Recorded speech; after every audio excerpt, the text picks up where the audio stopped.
మీకు కనుక ఈ వీడియో నచ్చినట్లయితే తప్పకుండా లైక్ చేయండి, షేర్ చేయండి, సబ్స్క్రైబ్ కూడా చేయండి. హాయ్ అండి, అందరికీ గుడ్ మార్నింగ్. ఇవాళ మనము బొబ్బెర వడలు చేసుకోబోతున్నామండి బొబ్బెర పప్పుతో.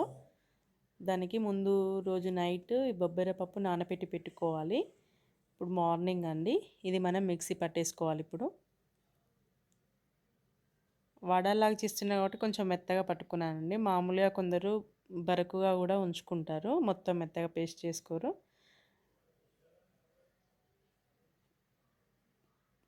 పప్పు మిక్సీ పట్టుకున్నాక అందులోనే కొంచెం వెల్లుల్లి రెబ్బలు వేసేసి అందులో జీలకర్ర వేసి మిక్సీ పట్టుకోవాలి.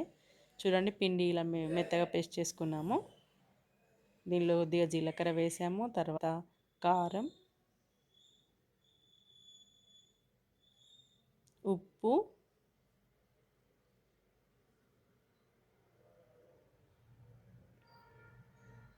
కరివేపాకు,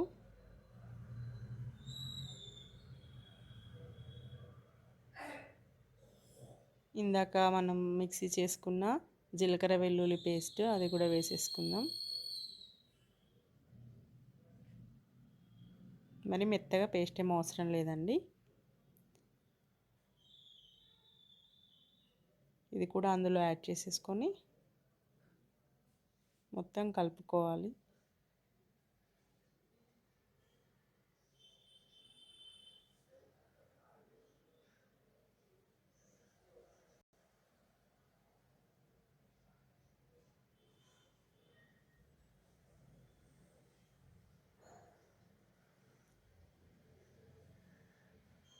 ఇందులో కొద్దిగా చిటికెడంత పసుపు యాడ్ చేస్తున్నాం కలర్ కోసం. అవసరం ఉంటే వేసుకొని, లేదంటే స్కిప్ చేసేయండి. తర్వాత కొద్దిగా కొత్తిమీర కూడా వేసేసుకున్నాను. ఇప్పుడు డీప్ ఫ్రైకి సరిపడా ఆయిల్ వేసేసుకోవాలి.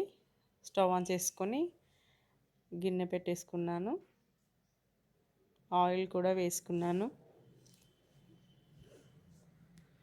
చూడండి, ఇప్పుడు మనం కలుపుకున్న పిండిని ఇలా చిన్న చిన్న ముద్దల్లా తీసుకొని కొద్దిగా ఒక కవర్ మీద ఆయిల్ రాసి ఇలా మంచిగా ఒత్తుకోవాలి. మధ్యలో కొంచెం చిన్నగా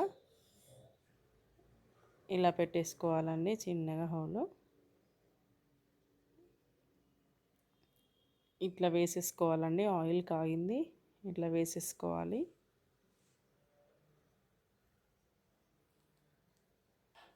ఇలా ఒక్కొక్కటి చేసుకుంటూ వేసేసుకోవాలి.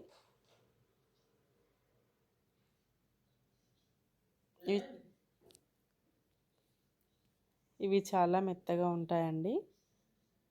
కొంచెం బరకుగా పప్పు ఉండేలా పట్టుకున్నా కూడా అలా కూడా బాగుంటుంది. వడ టైప్ చేసాం కాబట్టి మంచిగా మెత్తగా పట్టుకున్నాం. చాలా టేస్టీగా ఉంది మెత్తగా. ఇలా ఒక్కొక్కటి వేసేసుకొని తీసుకుంటున్నానండి. మళ్ళీ ఒక వాయి వేసేసుకొని తీసుకున్నాను.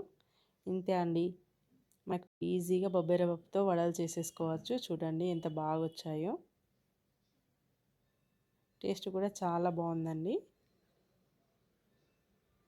చూడండి, ఇవి మీకు ఎంత మెత్తగా ఉన్నాయో ఇలా చించితే తెలుస్తుంది. చూడండి ఎంత మెత్తగా ఉన్నాయో. టేస్ట్ కూడా అంతే బాగుంటుంది. ఈ రెసిపీ ఎలా ఉందో మీరు నాకు కామెంట్లో చెప్పండి. నచ్చితే మాత్రం తప్పకుండా లైక్ చేయండి, షేర్ చేయండి, సబ్స్క్రైబ్ చేయడం మర్చిపోకండి.